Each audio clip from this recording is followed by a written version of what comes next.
반갑습니다. 오대영 라이브 오대영입니다. 02-800-7070 지난 5월 대통령 경호처가 이 번호를 해지한 날 바로 재개통한 이유에 의문이 제기됩니다. 저희가 KT에 확인을 해보니 이렇게 할 경우 통신 기록의 보존 기간이 달라집니다. 사건 부탁 발언 하루 만에 한동훈 후보가 사과했습니다. 다만 사실관계에 대해선 구체적인 설명을 하지 않았습니다. 먼저 이수진 앵커의 한 줄 뉴스를 전해드리고 본격적으로 시작하겠습니다. 우리나라가 프랑스를 제치고 체코의 신규 원전 수주의 우선 협상 대상자로 선정됐습니다. 사업비는 24조 원 규모인데 추가로 더 늘어날 가능성도 있습니다. 최종적으로 성공하면 2009년 이후 15년 만에 대규모 원전 수주 성공이 됩니다. 고비마다 그 대통령께서 여러 가지 지시를 하고 그때마다 이제 전 부처가 사실 함께 전방위적으로 저희가 뛰었습니다. 더불어민주당 전당대회 첫 토론회가 오늘 아침 진행됐습니다. 4명의 후보자 가운데 단 1명과 한 달 동안 배낭여행을 떠난다면 누구와 떠나시겠습니까? 인천에 계신 우리 윤상현 후보를 제가 말씀드렸고요. 그래도 조금은 대화를 할 가능성이 있겠다. 다른 3명의 후보는 아니 대화가... 뭐 다른 사람 얘기하고 싶지 않고요. 네, 제 생각은 그렇습니다. 이재명 후보는 당원들의 선택이지 일극 체제가 아니라며 지방선거 때 공천권을 행사하는 건 불가능하다고 선을 그었습니다.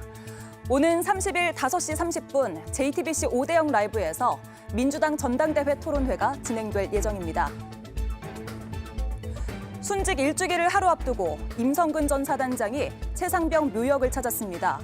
당초 해병대 사령부는 참석 제안을 하지 않았지만 임 전 사단장이 먼저 의사를 표시해 공식적으로 추모식에 참석한 걸로 알려졌습니다.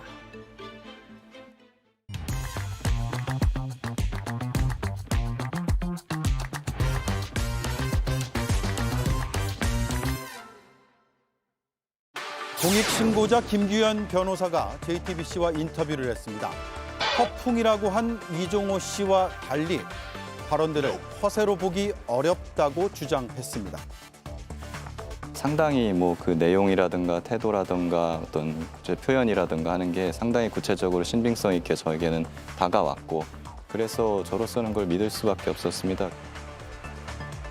이종호 씨가 대통령 부부에 대해 했다는 말들도 전했습니다. 중매라는 용어도 나옵니다. 우리가 그 대통령하고 김건희 여사를 결혼시켜줬다, 중매를 해줬다 이런 말씀도 하셨고 결혼을 우리가 시켜준 거다 이런 말씀도 하시고 또 김건희 여사의 어떤 활동 상황이라든가 그 수행하는 사람의 실명까지 거론을 하면서 이런 얘기를 했습니다. 단톡방의 다른 멤버에게선 이종호 씨가 용산과 상당히 밀접하고 그래서 이종호 씨의 입이 큰 파장을 일으킬 수 있다는 말을 들었다고 했습니다. 그 사람이 지금 입을 열면 영부인까지 다칠 수 있다는 거 아니야. 그렇기 때문에 용산에서 굉장히 지금 신경을 써주고 있다. 이런 취지로 제가 또 듣기도 했습니다. 앞서 이종호 씨는 JTBC와의 인터뷰에서 VIP 언급에 대해 부풀려서 얘기한 것이라고 말했습니다. 김건희 여사의 연락처도 없고 연락하지 않는 사이라고도 강조했습니다. 이 의혹은 공수처가 수사 중입니다. 수사가 제대로 이뤄진다면 어느 쪽 말이 맞는지 머지않아 드러날 것으로 보입니다. 네, 함께할 네 분 소개하겠습니다. 김유정 전 민주당 의원, 오신환 전 국민의힘 의원, 윤재관 조국혁신당 전략부원장, 김용남 전 개혁신당 정책위의장이 나와주셨습니다. 안녕하세요. 네, 안녕하세요. 네, 자 오신환 의원부터 여쭤볼게요. 대통령 부부를 우리가 결혼시켜줬다 이런 발언을 했거든요. 예. 그렇게 전해 들었다는 거죠. 신빙성이 있다고 보세요? 일단 이종호 씨가 사기 전과도 있고 굉장히 허풍스러운 측면이 있기 때문에 특히 김건희 여사와의 관계를 주변에 많이 이렇게 알리고 본인이 이제 힘이 있다라는 것을 과시하는 측면이 있었다고 해요. 그렇기 때문에 실제 우리가라고 하는 것이 본인이 직접 무슨 중매를 쓴 것이 아니라 본인과 함께 무리가 있었을 것으로 예측이 되는데요. 우리가 과연 누구인지 그리고 지금 사실은 공익 신고자 김규현 변호사가 처음으로 이제 언론에 본인의 실명을 밝히면서 등장한 거잖아요. 이제 과거 우리가 다 알고는 있었지만, 뭐 김규현 변호사의 이제 들었다라는 증언을 통해 가지고 또 이제 저렇게 확대 재생산되는데, 뭐 아시다시피 김규현 변호사가 민주당 측 인사 그리고 이번 총선에 민주당의 서대문에 출마하려고 했었던 그런 전력들이 있고 과거 민주당 국회의원의 보좌관 출신입니다. 그렇기 때문에 오히려 본인이 그냥 녹취했던 내용들, 파일을 통해서 오히려 입증할 수 있었으면 예. 저렇게 굳이 방송에 나올 이유가 없을 것 같다라는 생각도 드는데 왜 뒤늦게 이렇게 인터뷰에 응하면서 본인을 신분을 밝혔는지 그것도 좀 의아스러운 측면이 있습니다. 예. 네. 김유정 위원은 어떻게 보셨어요? 어제 인터뷰를 봤는데요. 그러니까 본인이 그런 해병대 출신으로서 인간적인 선후배 간의 그런 그 인간관계 때문에 고민을 했었고 뒤늦게 밝힌 이유에 대해서 그리고 수사가 좀 제대로 진척이 되면 아마 다 밝혀질 걸로 본인이 생각했다 이런 얘기를 하지 않았습니까? 그래서 그 인간적인 고민에 대해서 읽을 수 있었는데 제대로 진척도 안 되고 공수처 수사도 지금 뭐 이렇다 할 결과물이 없고 1년 내일이 벌써 1주기가 되고 이러니까 여러 가지 이제 고민이 많았던 것 같아요. 그래서 이제 하게 됐다라는 취지로 얘기를 했는데 우리가 결혼시켜줬다. 뭐 그러니까 VIP는 김건희 여사다라고 말을 바꿨지 않습니까? 그런데 허풍을 좀 떤 거다라고 얘기를 했는데 일련의 상황들을 보면 이게 과연 허풍일까? 이런 고급 정보들을 어떻게 이 이종호 전 대표가 알게 됐을까를 생각하면 단순히 허풍이라는 말 자체가 허풍인 것 같아요. 네. 제가 보기엔. 그러니까 이를테면 국방장관이 뭐 사의 표명하기도 훨씬 전부터 국방장관 교체에 대해서 미리 알고 있다거나 또는 뭐 별 4개 해병대도 생긴다라는 이야기를 이미 올 4월쯤 발표가 된 건데 8개월 전에 미리 알고 있는 그런 예지력을 갖고 있었다는 것인지 본인도 모르게 그러니까 이런 것들이 누군가를 통한 그 권력의 측근이 아니면 알 수 없는 그런 고급 정보들이 술술 나왔던 거기 때문에 또 김규현 변호사 어제 얘기했듯이 10년간 연락도 없었다. 김건희에서 전화번호도 모른다고 했습니다마는 이런 민원은 누구를 통해야 된다. 라면서 그 수행원들, 비서들의 이름까지도 얘기했다는 거 아닙니까? 그러면은 10년간 연락 안 했다는 말도 신뢰성이 확 떨어지는 이야기이고 전반적으로 우리 누구도 모르는 그런 고급 정보들을 그렇게 줄줄 얘기할 정도면 이거는 단순히 허풍으로 볼 수 없다라는 결론에 이르게 되기 때문에 네. 이종호 전 대표가 이 구명 로비랄지 전반적인 지금 이게 그 꼬리에 꼬리를 물고 나오는 모든 의혹의 중심에 서 있는 키맨이 아닌가 이런 생각이 드는 거죠. 예. 자, 지금 주어가 우리거든요. 우리가 대통령하고 김건희 여사를 결혼시켜줬다라는 건데 오늘 추가로 인터뷰를 했습니다. 한번 보시죠. MBC의 라디오에 출연해서 우리는 누구를 뜻하나라고 했더니 우리라는 말을 많이 썼는데 삼부토건 관계자 이야기도 종종 했다. 친하다면서라고 했고요. 제가 느끼기에는 여사나 이런 분들과 관련된 어떤 그룹이 있고 그 사람들을 지칭하는 걸로 받아들였다라고 당사자는 이렇게 얘기하고 있습니다. 윤재관 의원님 생각은 어떠세요? 네, 충분히 일리 있는 얘기죠. 왜냐하면 김건희 여사가 대통령을 어떻게 만났느냐 처음 얘기 나왔을 때 어느 스님이 소개해서 만났다 이렇게 했습니다마는 그 후에 이제 여러 가지 증언들에 따르면 삼부토건과 관련돼 있는 전 회장의 소개로 만났다. 그런 얘기들이 이제 다수의 의견으로 얘기들이 많이 나왔었습니다. 수사 기록에 그렇게 나오더라고요. 예, 그렇게 나오죠. 그래서 이제 김건희 여사가 직접 밝혔던 그 만남의 첫 번째 동기에 대해서도 지금 거짓말을 한 거 아니냐라는 얘기들이 많이 그동안 있었습니다. 예. 그리고 이제 이종호 씨는 당연히 잘 아시다시피 김건희 여사의 가장 감추고 싶은 부분, 주가 조작 사건과 관련돼서 지금 유죄를 받았던 사람이지 않습니까? 예. 그리고 김 여사의 자금 관리책으로 지금 인정받고 있는 사람이지 않습니까? 그래서 이 사람의 이 어떠한 발언에 따라서 지금 계속 재판이 진행되고 있기 때문에 그게 김 여사와 관련된 내용까지도 나올 수 있는 문제고, 그러니 이 사람이 갖는 그 파괴력이 상당히 있을 수밖에 없고, 김 여사 입장에서 보면 이분을 보호해야 될 가능성도 좀 있다는 게 생각이 들 수가 있죠. 네. 그렇기 때문에 이 사람이 계속 좀 허풍 허풍이라고 얘기하지만 말씀하셨듯이 그것은 허풍이 아니고 현실일 가능성이 매우 높다. 그런 합리적인 의심을 좀 하고 있는 것입니다. 네, 김용남 의원님, 우리라는 표현이 등장을 했고, 그리고 뭐 이게 이제 뭐 중매를 하느냐, 누가 결혼 소개를 해주냐, 이거는 사실 뭐 이전엔 중요하지 않더라도 이번 사건에서 이 부분에서 좀 중요해진 것 같아요. 그러니까 세간에는 삼부토건의 조남욱 전 회장이 중매를 선 것처럼 알려져 있었죠. 예. 그런데 이종호 씨는 삼부토건과 아주 밀접한 관계로 보여요.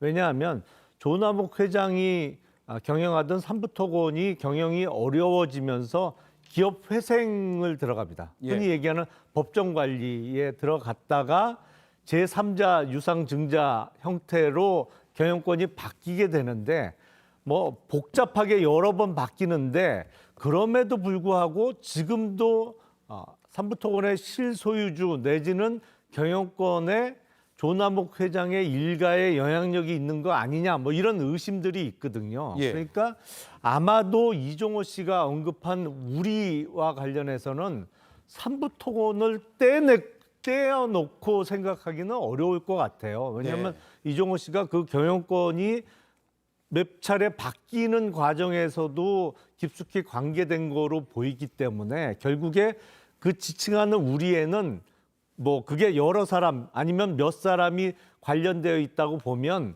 그 중에 하나는 분명히 삼부토건 관계자가 있을 것으로 보입니다. 예.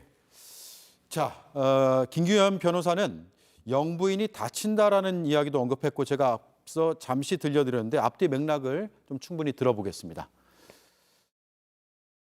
도이치 사건의 공범이셨던 거예요. 네. 그래서 제가 이거를 저를 소개해줬던 그 송 선배님한테 선배님 이런 게 있는데 아셨습니까? 라고 했더니 아시더라고요. 오, 알고 있어 하면서. 그런데 그분 그렇기 때문에 그 사람이 지금 입을 열면 영부인까지 다칠 수 있다는 거 아니야.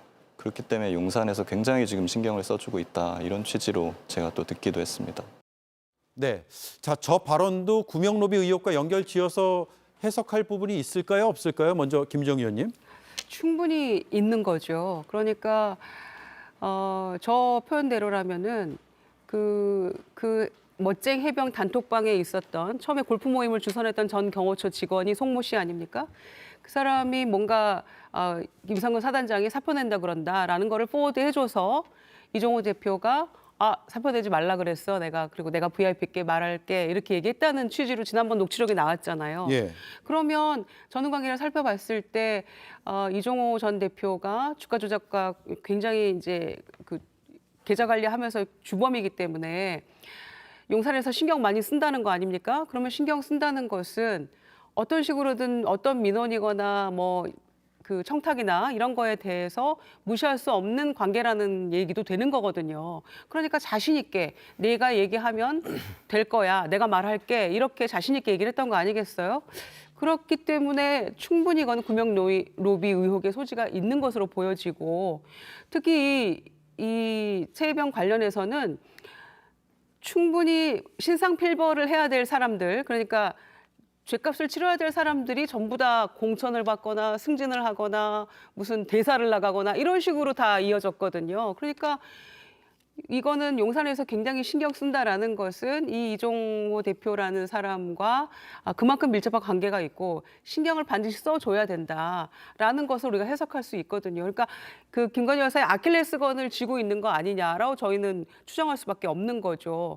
그러니까 영부인 다칠 수 있다, 큰일 난다 이런 취지로 얘기를 했겠죠. 예. 그 녹취록에서 그 했던 이야기들을 어떻게 단순히 그냥 뭐 흘러가는 이야기로 무시할 수 있겠어요. 그러니까 이거에 대해서 구명로비와 분명히 밀접한 관련이 있다라고밖에 볼 수 없는 거죠. 네. 오신환 의원님요. 저는 뭐 지금 나와 있는 내용들 녹취 파일에서 우리가 여러 번 다뤘지 않습니까? 이제 그 부분이 사실은 이종호 씨와 김건희 여사와의 연결고리를 정확하게 우리가 팩트로서 인정하기 굉장히 어려운 측면이 있었어요. 근데 이제 느닷없이 이제 김규현 변호사가 본인이 다시 등장하면서 이야기를 하고 있는데 김규현 변호사는 지금 박정훈 대령의 변호인으로 참여하고 있습니다. 그렇기 때문에 한쪽의 입장을 대변할 수밖에 없는 것이고 또 정치적으로도 민주당의 인사로서 민주당의 입장을 정치적 편향성을 갖고 있어요. 그렇기 때문에 저는 김기현 변호사가 일방적으로 이야기하는 것에 대한 진술을 전적으로 그거에 대해서 제가 다 답변할 가치를 느낄 수가 없습니다. 그러니까는 뭐 양쪽의 입장들이 있을 것이고요. 특히 김기현 변호사는 공수처에 가서 모든 녹취 파일을 다 제공했고 뭐 조사도 받았습니다. 그렇기 때문에 모든 것을 공수처가 다 알고 있을 거예요. 그리고 이종호 씨가 10년간 김건희 여사와 연락조차 한 적이 없다라고 분명히 얘기를 했기 때문에 저는 이종호 씨도 빨리 소환해서 조사를 하면 이 모든 것이 명명백백히 다 드러날 거라고 봐요. 우리가 뭐 추측과 상상의 영역에서 지금 나와 있는 진술과 또 뭐 저 파일들만 가지고 자꾸 얘기하는 것이 무의미하다 생각이 들고요. 예. 저는 뭐 공수처가 최대한 확보한 내용들만으로도 지금까지 우리가 논의하고 있는 내용은 충분히 입증할 수가 있다. 그렇기 때문에 뭐 10년 동안 만약에 연락한 사실이 진짜 없다면 아무런 흔적이 남아있지 않겠죠. 근데 요즘 세상에 연락을 실제로 어떤 우회적인 통로를 하던 본인이 직접 하던 그것은 분명히 흔적이 남을 수밖에 없기 때문에 빨리 공수처가 소환과 조사가 필요하다 저는 이렇게 생각합니다. 예. 어제 짧게요. 제가, 예. 김기현 변호사 얘기를 할 때 전혀 민주당 그 누구와도 이 부분에 대해서 상의한 적 없고 본인이 제보를 한 거잖아요. 그래서 민주당하고는 뭐 전혀 관련이 없다는 말씀 드리고요. 더군다나 이제 대통령도 국민의힘도 공수처 수사 결과 기다려보자. 그러고 나서 특검 필요하면 하자. 이렇게 얘기를 했는데 과연 공수처 수사가 제대로 돌아가고 있느냐에 대해서는 이건 아니다라고 볼 수밖에 없는 거죠. 이 제보를 하고 녹취록을 다 제공한 지가 2주가 지났는데 어떤 강제적인 수사도 전혀 이루어지지 않고 있거든요. 이를테면 여기에 녹취록에 나오는 이종호 씨나 뭐 송모 씨나 불러서 뭘 수사했다는 얘기가 전혀 없어요. 바로바로 즉각 대응을 해야 되는데 그조차도 제대로 안 되고 있는 것들이 심각한 문제라고 보여지는 거죠. 자, 윤재관, 김용남 의원께 차례로 여쭤볼게요. 지금 이종호 씨가 언론 인터뷰나 아니면 언론 기자들하고의 이제 뭐 질의응답 과정에서는 내일 청문회에 나와서 다 밝히겠다라고 얘기를 했거든요. 근데 지금 불출석 사유서를 냈어요. 네, 불출석 사유서를 냈습니다. 예. 안 나올 거라고 다들 했었고 그러나 뭐 중간 과정에서 뭐 언론에 어떻게 얘기했는지 모르겠습니다만은 이종호 씨는 지금 많이 당황하고 있겠죠. 본인이 그동안 했던 여러 가지 일들이 이제 하나하나씩 베일에 쌓여있던 것들이 드러나기 시작하면서 본인이 어떤 발언을 하느냐에 따라서 향후에 수사와 재판 과정에서 많은 영향을 미칠 거기 때문에 안 나올 것으로 예상을 했습니다. 근데 이제 문제는 앞서 말씀하셨듯이 이제 공수처 수사가 제대로 되었다면 이미 이 사건은 국민들 관심에서 벗어났을 수도 있죠. 그런데 지금까지도 계속 이어지고 지금 일주기가 다 돼가는 일주기를 맞은 상황에서도 지금 뭐 아무런 해결책을 돌파구도 마련되지 못하고 있는 상황 아니겠습니까? 공수처가 다 수사 잘하고 있으니 공수처에 맡겨야 된다는 얘기를 어떤 사람이 어떤 국민이 그거에 대해서 신뢰를 갖겠습니까? 이거 말이 안 된다. 이제는 특검으로 가야 된다. 이런 내용들이 지금도 더 많이 국민들 사이에서 퍼져갈 것이라고 생각하고 네. 내일 역시도 대통령실은 다 안 나오기로 했고 사건 관련돼 있는 뭐 국방부 장관부터 시작해서 많은 분들이 안 나오기로 했기 때문에 김기현 변호사가 참고인으로 출석을 합니다마는 김기현 변호사의 내용을 가지고 그 관련된 진술들이 많이 있을 거라고 예상하고 있습니다. 예. 그 처음에 이종호 씨가 청문회가 열리면 출석하겠다고 한 때는 소위 그 녹취 파일에 나오는 VIP 부분에 대해서 처음엔 김계한 해병대 사령관을 의미한다고 했다가 영부인인데 내 허풍이었다. 네. 그렇게 해명하면서는 나오겠다는 취지로 얘기를 했어요. 근데 그 이후에 더 뜨거운 이슈로 부각한 게 바로 산부 관련입니다. 그러니까 그 단톡방에서 언급한 산부 내일 체크하고라고 한 게 작년 5월 14일이었는데 그 이틀 3일 후부터 산부 관련된 굵직굵직한 이벤트들이 생기거든요. 그러면서 산부 토건의 주가가 5배 반이 상승을 하는 그래프가 나오는데 그래서 산부가 이슈가 된 다음부터는 저는 이종호 씨 못 나올 거라고 생각을 했는데 역시 이제 앞두고는 불출석 사유서를 냈어요. 근데 이 사건의 지금 가장 핵심은 오히려 임성근 사단장의 구명 로비 의혹에서 삼부토건 관련된 의혹으로 옮겨가고 있습니다. 근데 이 삼부토건이 주가가 그렇게 여러 배 뛰는 과정에서 과연 사전에 정보를 입수했느냐, 이종호 씨가.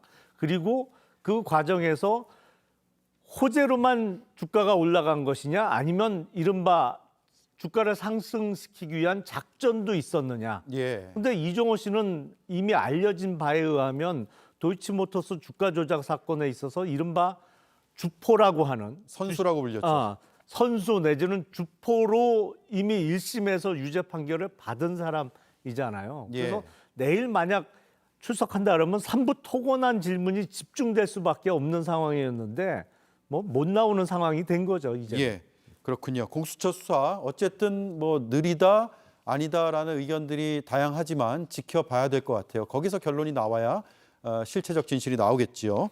다음 이슈로 넘어가겠습니다. 한동훈 후보가 해야 될 말과 하지 말아야 될 말 분별이 없는 것 같습니다. 한마디로 말을 못 가린다.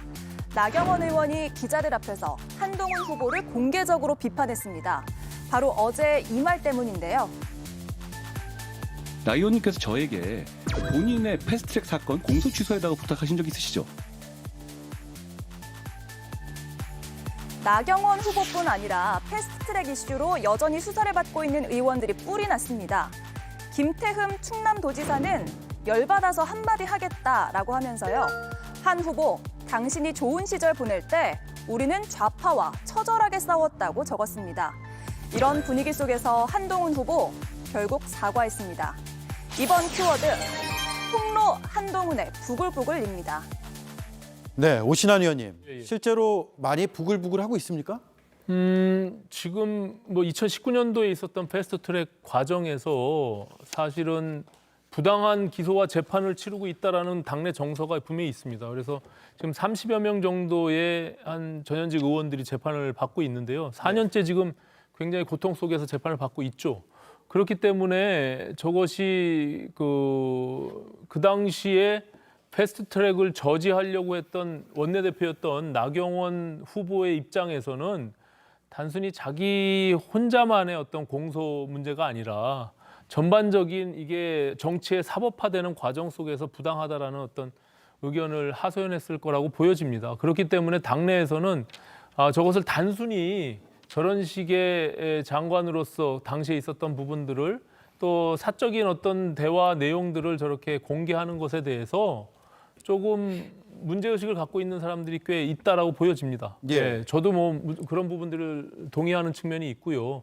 다만 이제 한동훈 후보가 언급한 거와 같이 본인이 준비되지 않은 발언들을 실수를 통해서 한 것을 인정하고 즉각 사과를 했기 때문에 저는 왜냐하면 이게 우리 전당대회가 사실은 미래를 지향하는 그런 전당대회가 아니라 과거에 무엇을 했냐 안 했냐를 가지고 계속 따져 묻는 전당대회로 왔거든요. 예. 특히 뭐 김건희 여사의 문자 일칭 문제나 또 뭐 댓글 문제, 또 사천 문제 이런 것들이 한동훈 후보를 일방적으로 나머지 후보들이 공격하는 과정 속에서 뭔가 자해하고 폭로하는 그런 방식으로 전당대회가 치러져 왔기 때문에 본인으로서는 이재명 당대표를 왜 구속하지 못했냐라고 공격하는 것이 자기로서는 납득하지 못하고 자기가 할 수 없는 일에 대해서 네. 나경원 후보가 공격했기 때문에 그걸 답변하는 과정에서 저런 용어를 쓴 것이거든요. 그렇기 때문에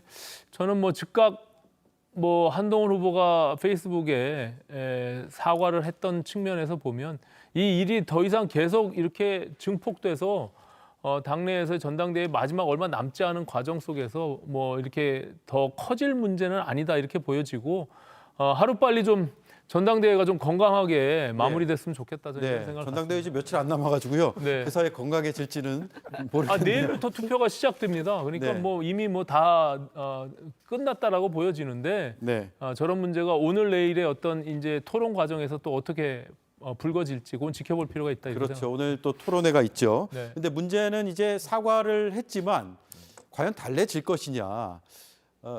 좀 때려주기를 기다렸다가 반발하는 모양새도 당내에서 좀 나오는 것 같기도 하고요. 그래서 지금 국민의힘 당심은 좀 변화가 있다고 보세요?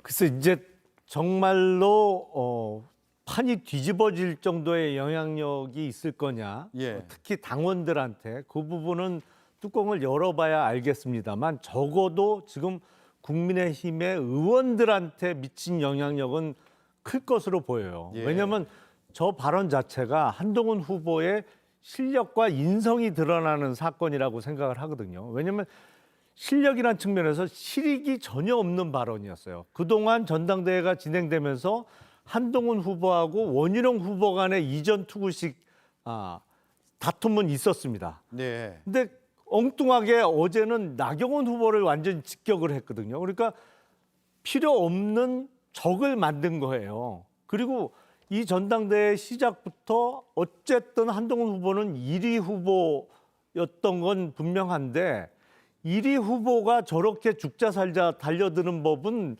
전략상 맞지 않거든요. 그러니까 예. 이게 실력이 없는 거 아니냐라는 의문을 가질 수밖에 없고 또 인성이란 측면에서 야, 자기한테 공격하면 자기한테 마음 상하는 말을 하면 상황과 상대를 가리지 않고 그냥 비수를 바로 꽂는구나 예. 라는 인상을 국민의힘 소속 의원들한테 강하게 심어줄 수밖에 없었던 사건이 아닌가라는 생각이 듭니다. 예.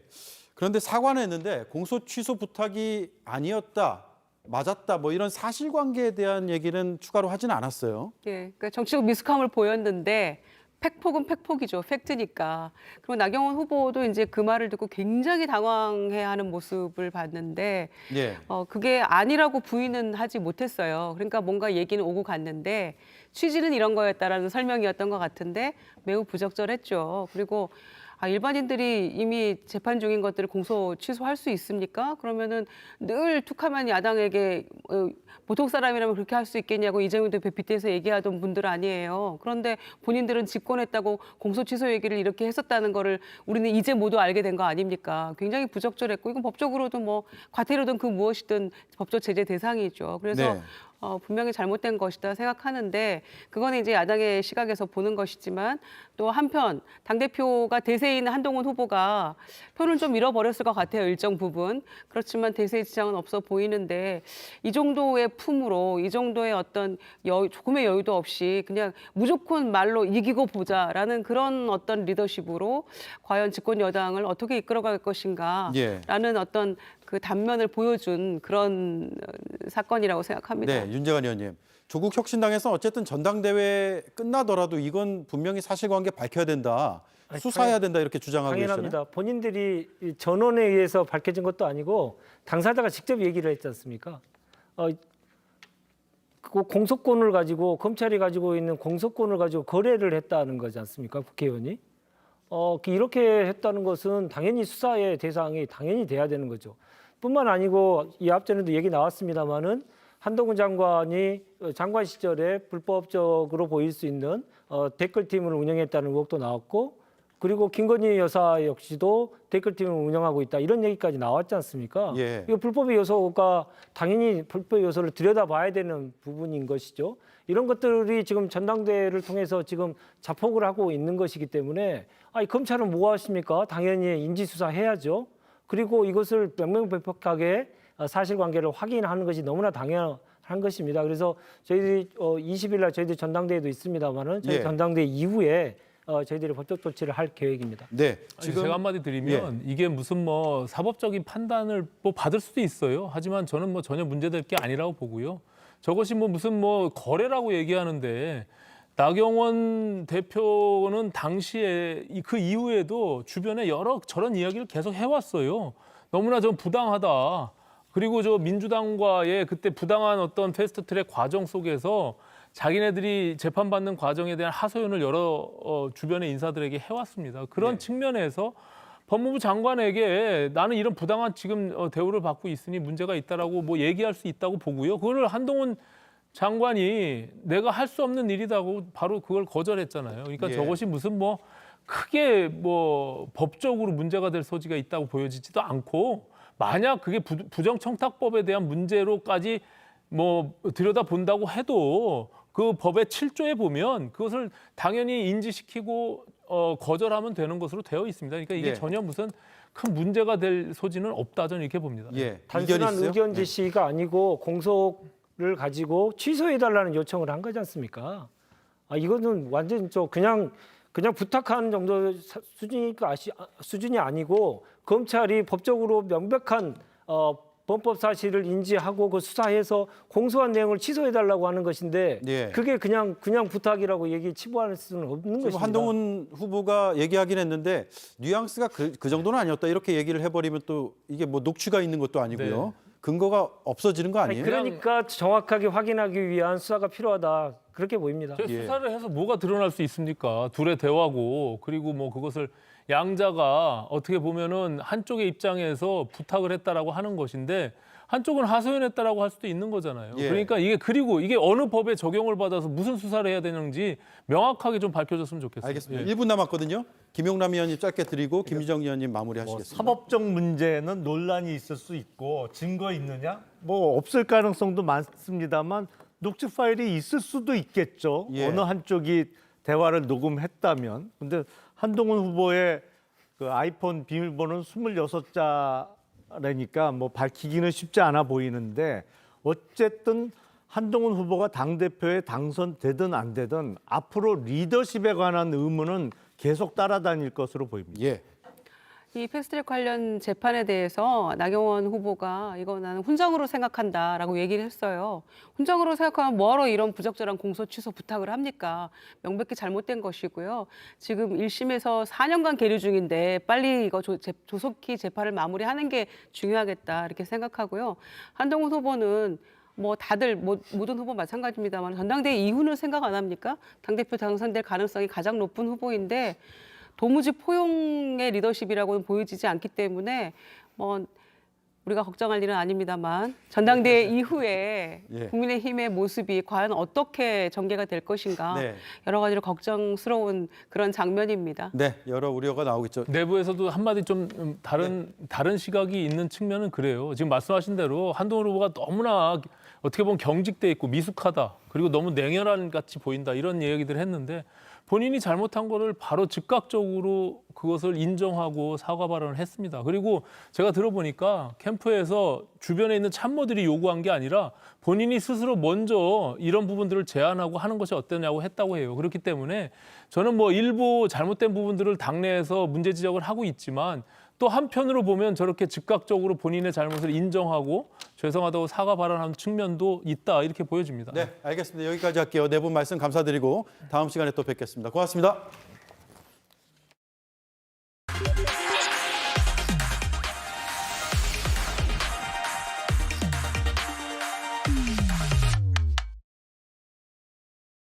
저는 부족한 사람입니다. 그래서 제 부족함 때문에 정치적 시련을 많이 겪었습니다. 선거 때마다 컷오프됐고 이번에는 공천이 확정됐는데 취소가 됐습니다.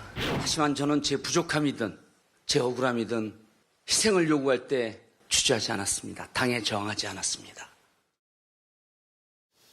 네, 오대영 라이브의 간판 코너 단도직입을 시작하겠습니다. 오늘은 민주당 최고위원 선거에 도전한 정봉주 후보가 나와 있습니다.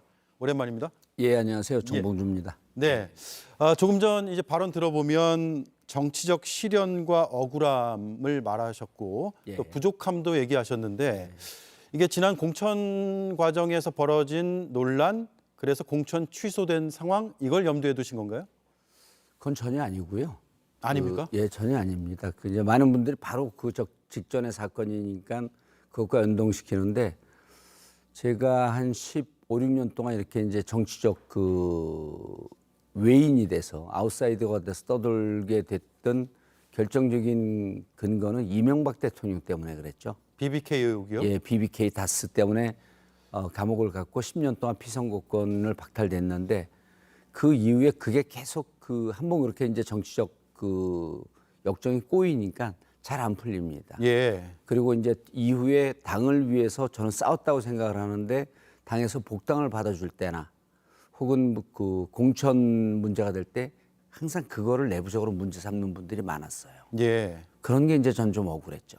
그리고 이번에 제 실수로 인한 그 발언은 제가 감내해야 되고 제가 이제 성숙하지 못한 소양이 부족한 탓인데 그거는 뭐 제가 억울하다고 생각하면 안 되죠. 예. 그건 앞서 들은 발언 중에 부족한 점이라고 그럼요. 들으면 예, 되겠습니까? 예. 그런데 당시에 이제 거짓 사과 논란이 있었고요. 예. 해당 장병들이 사과를 받지 못했다라고 했잖아요. 그 예. 뒤에 사과하는 과정이 좀 있었습니까? 그 거짓 프레임은 제가 무척 억울한 측면입니다. 왜냐하면 그 발언이 있었을 때 저에게 직접적으로 문제 제기한 분이 이종명 신한국당 의원이었고요. 예. 저는 즉시 바로 전화를 했어요. 그리고 제가 문제가 됐던 그 7년 전에 그 동영상 그날로 내렸습니다. 그 내린 동영상이 어떻게 나왔는지 좀 그 궁금한 일이지만 이종명 의원이 문제 제기를 했기 때문에 그분에게 사과를 했고 그때 당시에 두 분의 하사분에 대한 인식은 없었습니다. 예. 그래서 저는 당사자에게 사과를 했다 그러는데 한 언론사에서 두 분의 하사분을 찾아낸 거죠. 예. 아, 그래서 이분들도 있었는데 오해할 수 있겠구나. 그래서 이제 그 이후에 두 분의 하사에게 전화를 했고 한 분은 전화상으로 받았고 사과를 통화를 했고 한 분은 본인이 아니라 그러더라고요. 한 분은 끝내 그 통화를 못 했어요. 연락이 안 닿았군요. 연락이 안 돼서 할 수 있는 방법이 그분 둘이 보훈회에 소속이 되었다 그러더라고요. 그래서 보훈회 중앙회 회장을 만나 뵙고 제가 그러니까 그분들만 상해용사가 아니라 이런 사고로 희생당한 분들이 많거든요. 그래서 그런 모든 분들께 사과드린다. 그리고 보훈회장, 부회장 이런 분들이 다리 사고를 입은 상해용사분들이에요. 그래서 그분들께 충분히 사과를 했고 본인 그 회장님이나 부회장님 이런 분들도 사과를 흔쾌히 또 받아주셨고. 예. 예. 그때 논란이 뭐 아직도 여론이나 아니면 언론상에서도 좀 언급이 되고 있고 예. 그래서 논란이 다 가시지 않았다고 판단하는 분도 있을 것 같습니다. 그럴 수 있죠. 예, 예. 그럼에도 바로 최고위원 출마를 선택할 수밖에 없었던 이유가 뭘까요? 저의 부족한 점이나 성숙하지 못했던 점은 계속 저를 두들겨도 됩니다. 그건 제가 감내해야 될 부분이고요. 그리고 이제 또 제 개인 가정사가 이제 그 집사람이 건강 무척 안 좋습니다. 아주 심각한 이제 중병이 있는데 그래서 이렇게 정치적으로 복귀할 수 있는 형편이 안 돼요, 개인적으로. 예. 그래서 이제 고민 끝에 부인한테 집사람, 그러니까 아내한테 상의를 했더니 그렇게 살아온 게 한 30년, 40년인데 본인의 추구했던 그 삶을 가라 계속 이렇게 이제 아내가 걱정을 했고 격려를 해줘서 여기까지 온 거고요. 다만 이제 그런 게 있죠. 저는 정치를 하면서 시대 정신이 무언가라고 하는 고민을 계속 해왔습니다. 지금 이제 제가 캐치프레이즈를 걸고 있는 것도 지금은 싸워야 할 때이다. 예. 그러니까 불통 정권이다. 어떤 식으로 해도 말을 안 듣기 때문에 그리고 거부권을 15번 행사했다라고 하는 것은 입법부, 즉 국민을 대표하는 입법부에 대한 폭거거든요. 폭력적인 행위입니다. 그럼 이렇게 폭력을 당하면 국민들은 본인들이 투표해서 대통령을 선출했는데 그냥 당해야만 되는 겁니까? 예. 이건 아니죠. 그래서 저는 이렇게 불통이고 이렇게 벽에다가 대화를 하는 것 같으면 우리는 싸워서 부셔야 된다라는 생각이죠. 그리고 그런 격려를 민주당이 지금 많은 국회의원이 있지만 그렇게 좀 공격적이고 적극적으로 문제 제기하는 분들이 상대적으로 좀 적으니 그런 경험이 있었던 이명박 BBK 다스와 싸우면서 온몸을 던졌던 그런 전투력이 검증이 되었으니 이제 당신이 좀 나가라 네. 라는 격려를 당원들로부터 많이 받았습니다. 그렇군요. 예. 예비 경선 때 보면 투표율이 생각보다 높지 않았다라는 분석들이 나오거든요. 30.6%고요. 예. 이게 2022년과 비교해 보면 그때는 37.09%였으니까 좀 예. 떨어졌죠. 그래서 예. 열기가 식은 이유가 결국은 후보들이 친명 일색이어서 그런 거 아니냐라는 이야기까지 나오는데 동의를 하십니까? 언론의 프레임이죠. 언론의 프레임이다. 예, 2022년에는 유권자가 13,000에서 15,000명입니다. 그땐 전국 대의원 대회예요. 지금 전국 당원 대회입니다. 지금 유권자가 124만 명이고요. 그땐 유권자가 15,000명입니다. 예. 그러니까 이번에 투표한 분들은 한 32만 명인데 엄청난 숫자죠. 그리고 당원의 숫자가 그때 당시 대비해서 그때도 이제 뭐 당원들 여론조사가 있긴 있었습니다만 그때 당원이 지금보다 한 4, 50만이 적었을 거예요. 그러니까 늘어난 당원을 비교해 보면 절대 떨어진 비율이 아니다. 예. 그래서 저는 이렇게 단순 비교하는 거, 전국 대의원 대회와 당원 대회를 단순 비교하거나 그때 당원 숫자와 지금 당원 숫자가 폭발적으로 늘었는데 이 비율만 갖고 하는 것은 예를 들었고 한 언론이 그때 한 여론조사에 응한 분들이 27, 8만 명이라 가정입니다. 27, 8만 명인데 이번엔 32만 명이다. 5만 명 정도로 늘었기 때문에 민주당 열기는 폭발적으로 늘고 있다. 이렇게 보도할 수도 있는 거거든요. 그렇군요. 그렇죠. 그래서 이건 바라보는 관점에 따라서 프레임이 달라지는 거기 때문에 친명 일색이다라고 하는 것을 민주당을 조금 좀 이렇게 비하하거나 좀 평가절하하려고 하는 이런 의도이기 때문에 저는 별로 좋은 비판은 아니라고 생각합니다. 비율로 따질 게 아니라 총수로 한번 따져보면 전혀 다른 분석이 나올 수 있다 이 말씀이네요. 전국 대의원 대회와 전국 당원대 성격도 완전히 바뀌었죠. 그래서 이번엔 제1회 전국 당원대회입니다. 예. 오늘 여론조사 결과 나왔거든요. 최고위원 적합도 민주당 지지층과 무당층 조사를 했더니 지금 화면에 나가고 있는데 저렇게 나왔습니다. 잘 나오고 있는 겁니까? 글쎄 뭐 여론조사가 이제 아직 컷오프를 통과한 결과 상황에 대해서 우리 당원들이 혹은 일반 민주당 지지하는 국민들이 잘 모를 거예요. 그래서 저 여론조사 결과는 그냥 이제 흐름이 어떻다라고 하는 것을 보는 거지 전체 후보들의 지지도와는 뭐 그렇게 크게 연동이 있겠냐 하고 별로 신경을 안 쓰고 있습니다. 왜냐하면 앞으로 이제 약 한 달 정도의 레이스가 남아 있거든요. 그리고 이제 이 레이스가 어떻게 또 이제 그 흐름을 탈지도 모르기 때문에 저는 이런 생각이에요. 5명 최고위원인데 8명이 지금 경합을 벌이고 있습니다. 7명이 원내 현역 국회의원입니다. 저만 원내거든요. 그래서 저는 제가 해야 될 그러니까 원내 의원들이 해야 될 몫이 있고 원내 최고위원이 할 몫이 있는데 역할 분담을 좀 시켜주십시오. 한 명 정도 원외 인사는 좀 들어갈 필요가 있습니다. 자유롭게 발언하고 자유롭게 거리에서 당원과 시민들을 만날 수 있는 거리의 최고위원이 필요합니다. 라는 주장을 하고 있는 거고 여러 가지로 좀 불리한 상황이죠. 현역 의원들에 비해서.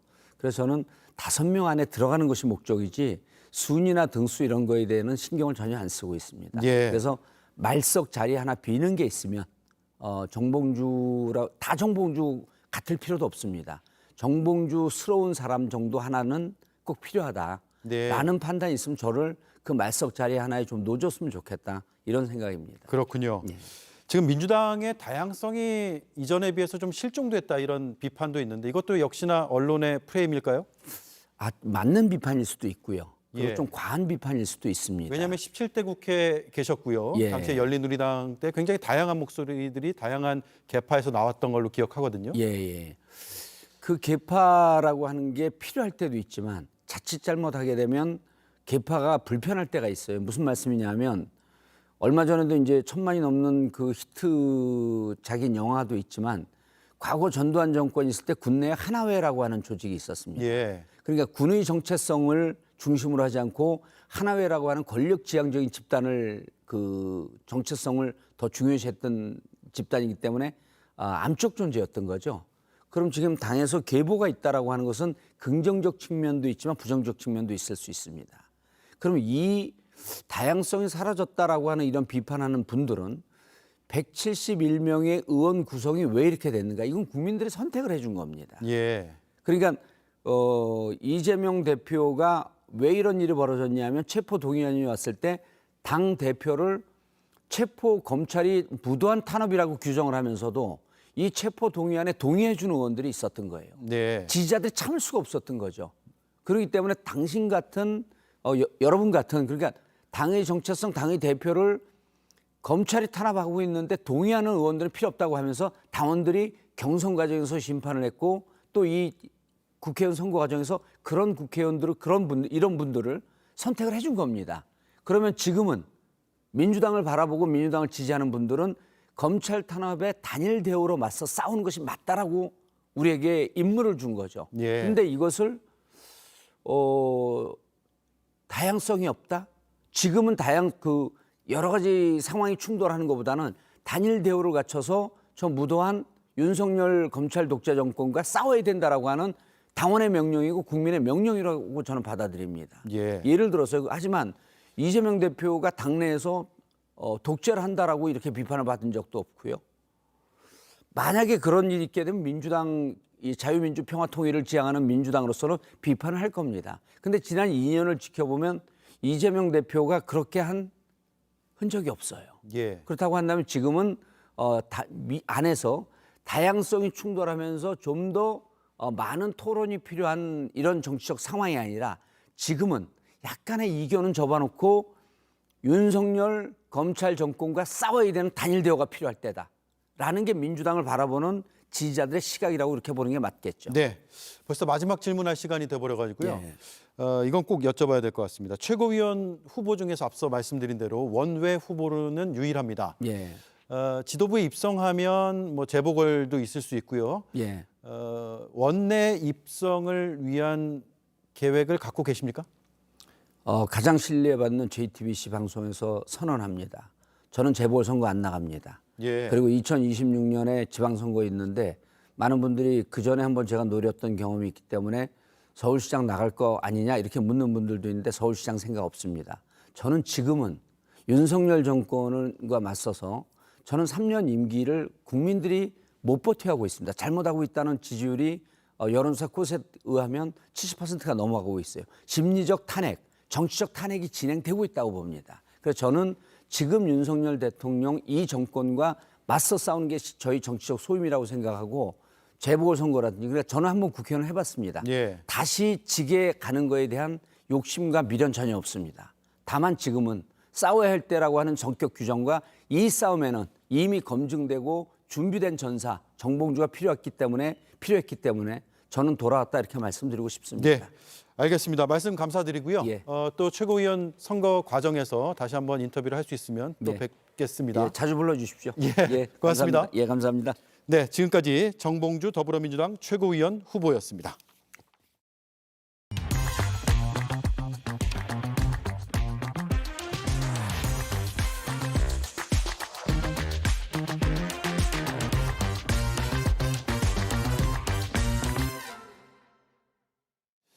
최상병 순직 1주기를 앞두고 대전 현충원의 발길이 이어지고 있습니다. 임성근 전 사단장도 묘역을 찾았습니다. 저는 양 어깨에 시선이 쏠렸습니다. 선명히 보이는 별 2개. 부하장병은 무리한 지시를 따르다 하늘에 별이 된 지 1년이 됐고 최고 지휘관은 자신이 지시하지 않았다며 여전히 별 2개를 달고 있습니다. 법적 책임이 있는지 없는지는 차차 밝혀질 겁니다. 그런데 그에 앞서 지휘관으로서의 무한 책임을 보여준 적이 있습니까? 불행히도 미디어를 통해 본 그의 모습에선 그렇지 않았던 것 같습니다. 그래서 제복에 달린 별 2개가 그리 반짝이지도 그리 멋있지도 않습니다. 앵커 한마디였습니다. 맛있는 물, 어디서 왔는지도 중요하지만 주장 말고 결과를 믿자. 몽베스트. 상 받은 물맛을 믿으세요. 테이스트 베스트. 몽베스트. 락토핏 이렇게 새로워졌어? 건강하고 씩씩하게. 아이들도 락토핏. 혈당 케어 힘드시죠? 부모님도 락토핏. 우리 가족 장 건강엔 대한민국 1등 유산균 락토핏. 유흥여행도 트립닷컴. 언제 가도 영화 같은 도시 뉴욕. 항공권도 블록버스터급 특가로 플리즈. 이게 되네? 미국 항공권 언제가 제일 싸? 지금이야 지금. 항공권은 트립닷컴. 독일은 독하다. 미국은 미쳤다. 엔진 속대 제거에 대한 지독한 테스트를 통해 때로 인한 소음 매연까지 미친 듯이 검증한다. 엔진 속대의 진심이니까 엔진대 싹 불스 원샷. 네, 오대영 라이브 마치겠습니다. 내일 뵙겠습니다. 고맙습니다.